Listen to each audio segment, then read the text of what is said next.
La Journée mondiale de l'eau fête en 2023 ses 30 ans et il est intéressant de revenir sur ces 3 décennies en matière de progrès dans la gestion des ressources en eau. Pour le cas de la France, 1992 a marqué une loi extrêmement importante qui a consacré l'eau comme patrimoine commun de la nation. Et cette loi a influencé au niveau européen la directive cadre sur l'eau qui s'est centrée sur une ambition politique également très forte de restauration du bon état écologique des cours d'eau partout en Europe.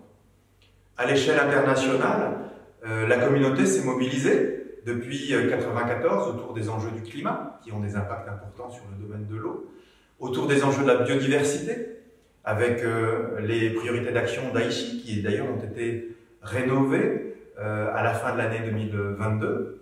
Et puis depuis 1997, la communauté internationale de l'eau se réunit tous les 3 ans à travers des forums mondiaux de l'eau. Autant de rendez-vous qui permettent de braquer les projecteurs sur la question de l'eau qui reste essentielle, critique dans de nombreux pays du monde, notamment dans les pays en voie de développement.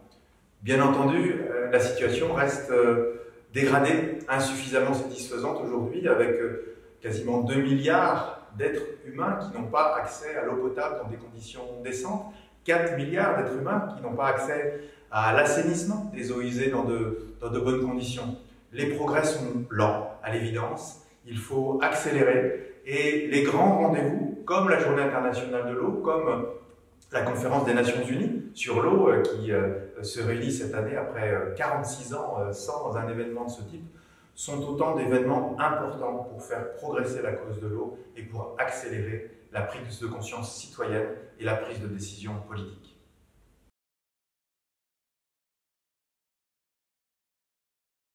Le changement climatique est bien devenu une préoccupation mondiale. C'est une pression supplémentaire qui s'ajoute à l'urbanisation, à la croissance démographique, aux besoins du développement économique et agricole, et auquel il faut aujourd'hui s'adapter.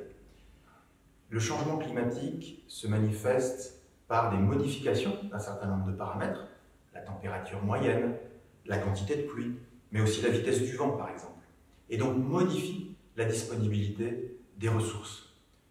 Ces phénomènes sont maintenant bien connus à l'échelle internationale, à l'échelle régionale des continents, mais beaucoup moins à l'échelle locale. Il y a donc un premier enjeu de connaissances scientifiques à renforcer et de diagnostic à davantage partager entre tous les acteurs.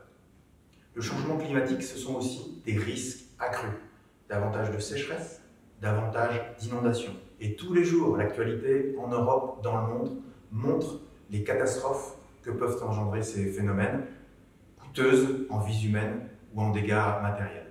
Là aussi, il faut s'adapter par davantage de planification, davantage de dialogue entre tous les acteurs et davantage de réconciliation avec les cycles naturels. À cet égard, l'une des solutions qui sont mises en œuvre dans de plus en plus d'endroits dans le monde, ce sont les solutions fondées sur la nature qui permettent d'aider la nature à nous protéger davantage en restaurant des zones humides, en restaurant des zones d'expansion des crues, par exemple, pour que aussi bien la régulation des inondations que la régulation des sécheresses puissent retrouver davantage d'appui grâce au cycle naturel.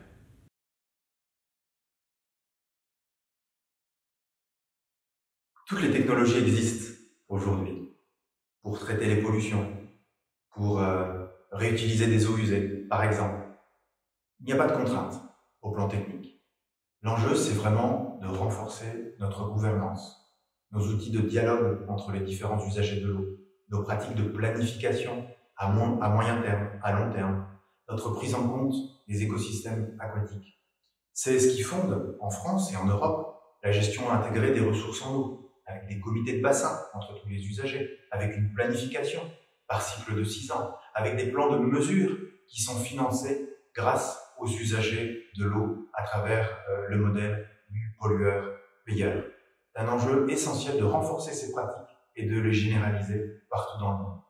Et puis pour améliorer la gestion des ressources en eau, les services d'eau et d'assainissement, il faut des femmes et des hommes, des équipes formées. Le monde de l'eau recrute, a besoin d'énergie, a besoin de nouveaux emplois et c'est un enjeu essentiel pour améliorer la situation.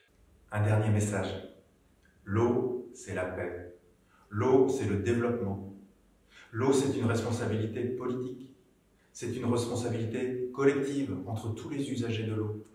L'eau, c'est surtout une responsabilité individuelle pour que chacun, dans son quotidien, prenne conscience de la valeur de ce bien commun, de cette ressource rare. Vous pouvez compter sur notre mobilisation pour améliorer la gestion de l'eau partout dans le monde.